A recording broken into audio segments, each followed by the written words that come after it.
Yeah, namaskar. My good friend, I'm indebted, Khande Rao Khanji, who said I am a friend of India.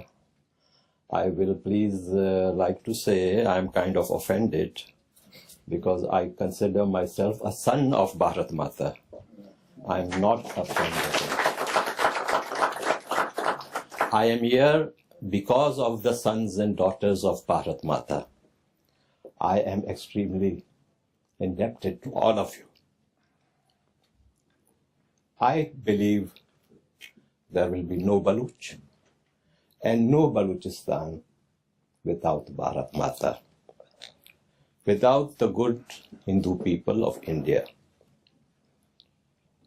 I come from an old family of Karachi and Rangoon. I have a strange background. I was born in Rangoon, but there was a military coup, 62, so we left. And my mother decided to go to Karachi because you'll be surprised, Karachi is the largest Baloch city in the world. It has the largest population of Baloch in the world, even today, more than any other city in Iran or Pakistan. So at the time of partition, my grandfather was the Amir al-Qawm, the leader of the Baloch people in Karachi. I have here a very honorable gentleman who I consider my family elder, Shri Ram Gehani Sahib, old, very senior person from Karachi. He had to leave Karachi when he was 13 years old. Shri Ram Gehani Sahib. Namaskar. So when the Sindhis left, Hindu left Karachi, we lost Karachi. It's a strange story. My father was lucky to inherit lots of property from his father, and all his renters in an apartment complex in old Karachi used to be Sindhi Hindus. Very nice, polite, always pay rent on time. And this partition happened the next year. There were lots of problems. Yaqut Ali Khan came, and my Commodore Alok Bansalji said Jinnah was secular. If Jinnah was secular, I mean, he didn't say, some people say he said. So if Jinnah was secular, then Bin Laden was the best Democrat. So when the Hindus left and my father went to collect rent from the Muslims, came from India. So they said, the peaceful grass eaters have gone. We are beef eaters like you. We are going to show you. My father was totally apolitical person. And he said, that was the day I realized what a monster Jinnah has created. This is coming from a very apolitical person's mouth. So I remember those words. I am mostly a patrikar. I have always been a patrikar, a journalist. But since Balochistan is facing so many issues, now I have put on so many other hats. One is I'm an activist, kind of lobbyist for Balochistan. And I have this American Friends of Balochistan. So my two good friends, I call Krishna Gudipati. He is a Brahman from Andhra Pradesh. I call him the, just like Pakistan had the Great Britain, so he is the Great Britain of American Friends of Balochistan. And I also have my good friend, Karl Mahadoya Clemens. He's like America of American Friends of Balochistan. He joined, he put in a new life to the organization. So I'm requesting all of you who are here, and both of them are bearded like me, so I'm kind of surprised only bearded guys are in American Friends of Balochistan. So please, the unbearded ones, whosoever here are, kindly, I will request you to join us, to help us, because I need each and every Indian American. I need each and every Hindu, each and every Indian to support our cause. I am, just as I told about my father's story, there was this huge, very nice Marwadi businessman who had built a very beautiful palace Sai Ram Gehani, Sai might be knowing, was called Mohata Palace, best house in Karachi, 1927. My grandfathers also had a very good house, but of course that was number one, this guy's. And Jinnah Saab came, Jinnah knew him, he knew Jinnah, he was a social elite, very rich guy. And Jinnah said, this house we are taking over. I was surprised, sir, I have another house, you take that house.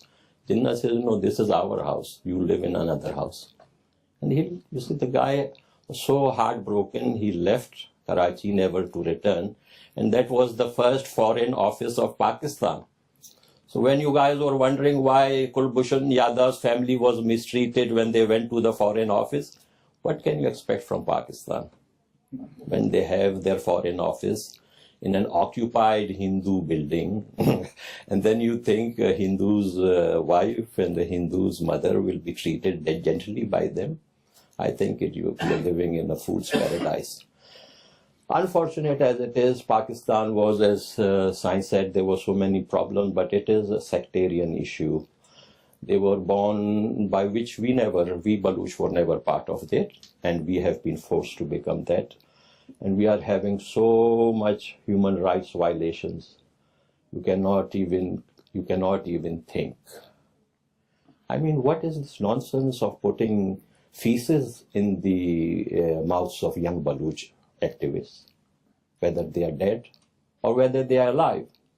This ISI, military intelligence, and Pakistani forces are forcing feces in their mouths. What is this nonsense? After killing some of those guys who are demanding independence, they drag their bodies. They tie their bodies to the vehicles and drag them. What is this going on? Why do you have to treat humans like in that fashion? You see, India is a big neighbor of Pakistan, a very powerful neighbor, and how they treat the Indian soldiers after killing them. They decapitate their bodies. This is totally nonsensical. I mean, major power, your neighbor, Pakistani army generals and the military and the mullahs, they have totally put the country down. Maybe after our forced annexation, forced occupation. I'll tell you an interesting story. You see, in Sindh, there was a meeting of notables of Sindh, just like in Balochistan. In Sindh, the notables of Sindh met in Karachi at my family house, and all the notables of Sindh unanimously rejected the idea of Pakistan. And once Pakistan was made, there was an independent Kalat state, and my uncle was the first ambassador of Kalat to Pakistan. So the flag of Balochistan flew over our family house in Karachi from August 11, 47 until March 27, 48. And then they took over. I think the flag is still there with someone in the family. So, and today you see the crimes against humanity in unconscionable, abducting children. Aftab Ahmed, Aftab Yunus, 9 years old, abducted October 28, just to force his father, who is the leader of a Baloch party, to surrender. Another child, Ulfat Altaf, again 9 or 11 years old, abducted that night, October 28. Still nobody knows where he is. Almost, according to the Vice for Baloch Missing Persons, as many as 20,000 Baloch people have become victims of enforced disappearances.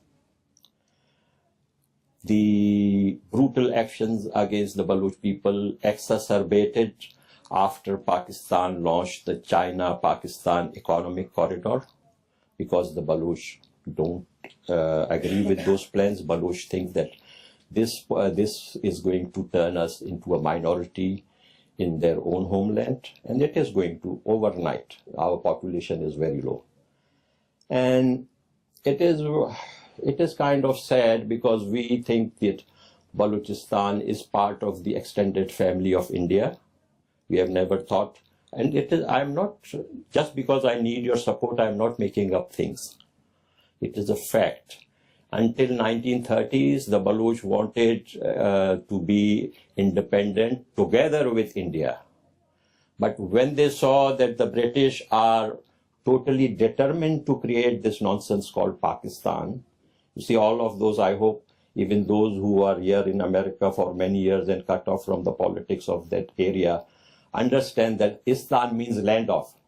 So all the other Istans are named after real people, including Balochistan, including Afghanistan, including Kurdistan.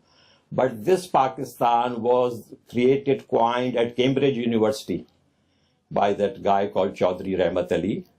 And it was good karma that he never got a chance to live in Pakistan.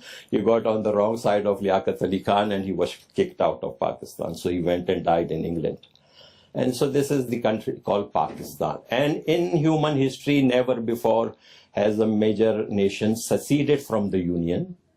In case of Pakistan, we saw that in 1971, Bangladesh seceded from Pakistan. So today, you see, I am appealing to my friends. I'm very honored to sit next to Commodore Alok Bansalji. I am so indebted to all of you for giving me this honor to speak today. I am calling upon India to please look upon Balochistan as she looks upon Kerala and the state of West Bengal. If I am extremely anguished to see more than 500,000 Kashmir Pandits, my heart does not pain only for the Baloch. My heart pains for the Kashmir Pandits who have been pushed out of their homes that have been there before Muhammad was born, before David was born, before Jesus was born. This was their area, this was their land, that was their home. They have been pushed out of there.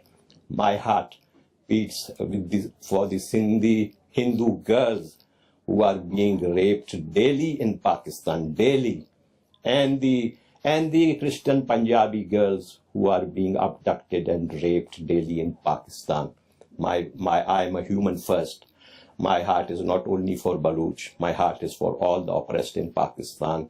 And I am looking, my friend Commodore Alok Bansalji at lunch asked us to look towards the Capitol Hill. I am saying, no, मैं मशरक की तरफ देखूंगा, मैं मशरक ही की तरफ देखूंगा. I will look towards New Delhi. I will look towards India. We are your family. Please don't. Before Nehru had pushed us to the wolves, now today is the time for the new leaders of India, Sri Narendra Modi, to correct history and to embrace us as their own. Namaskar.